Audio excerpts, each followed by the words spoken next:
So you're coming into a situation where there was a kind of a beloved coach before. Yeah. Have you had to reach out to the players at all and say, hey, this is what I'm about? We'll do that in a formal meeting. Yeah. And really, you pay homage and respect to the people that came before you, and that's how you are. You know, Larry Johnson paved the way for many of us African-American coaches, and to put me in the situation that I'm in today, those guys go through the pitfalls as they rise up.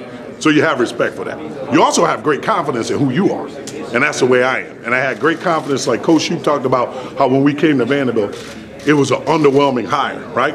And what we did the last 3 years is we were a top 20 defense, right? So because football is won on the field and it's not won on paper. I think developing my own relationship with those guys is very good. I'm not going to try to be Larry Johnson. I'm going to be Sean Spencer. And people ask about big shoes to fill. I talk about I have to fill my own shoes. I have an obligation to this university. I have an obligation to the kids. I have an obligation to Coach Franklin to be the best possible defensive line coach and recruiter I can be, and that's what I plan on doing. So are you kind of a quiet coach?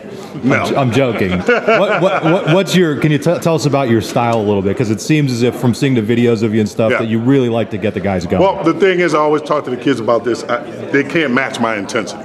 So every day I want them to go out on the practice field and try to match my intensity. It's going to start in the meeting room when I start getting fired up, talking about the game of football, talking about the plays for that week. And then when we go out to practice, I'm going to expect by the end of practice for me to be exhausted and for them to be exhausted, or we didn't have a good practice.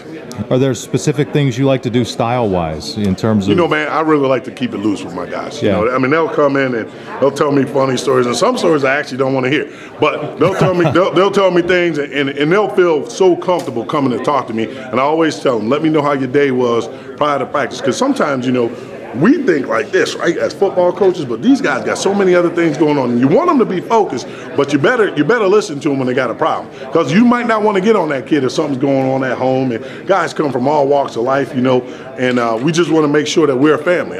You know, that's what I felt like I created in every place I've been. I felt like I've created a family atmosphere with my guys. How did you end up with James at Vanderbilt? How did that work out? Well, I mean, we've known each other probably 15 to 16 years. We both coached in the PSAC. Okay. I was at Shippensburg. He was at Kutztown. And we were laughing about how we used to go to Catholic school night, right?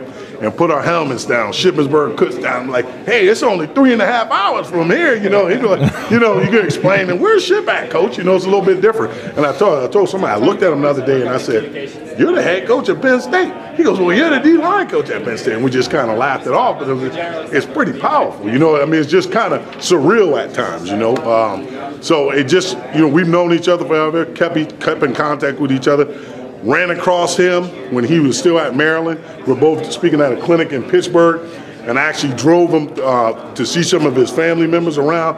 And I think he was interviewing me in the car, basically, for the Vanderbilt job that he wasn't going to get for another year.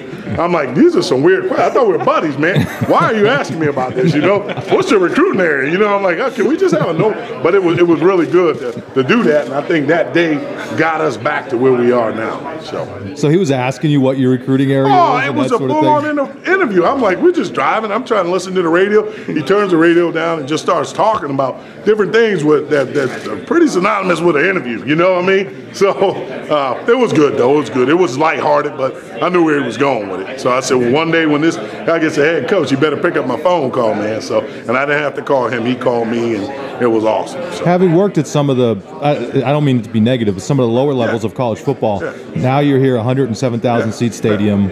You know, what's it like to be able to go out and recruit with all these things behind you? Right. Because you had to recruit at some places where it's probably more difficult. Yeah. I mean, and even with some of the academic standards at Vanderbilt, it was a little bit tough. Yeah. Here's what I'll tell you. First of all, you know, privileged to coach in the SEC.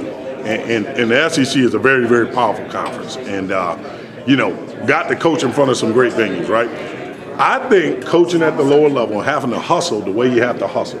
The Shippensburg, where I had to go to every school, we were talking about this before. I didn't have a cell phone. So what we would do is pull over and use your state calling card and dial up the high school coach's name at a payphone at a sheets, right? After you got your MTO, at a sheet. And you'd have to make these phones. You got to get the MTO in, right?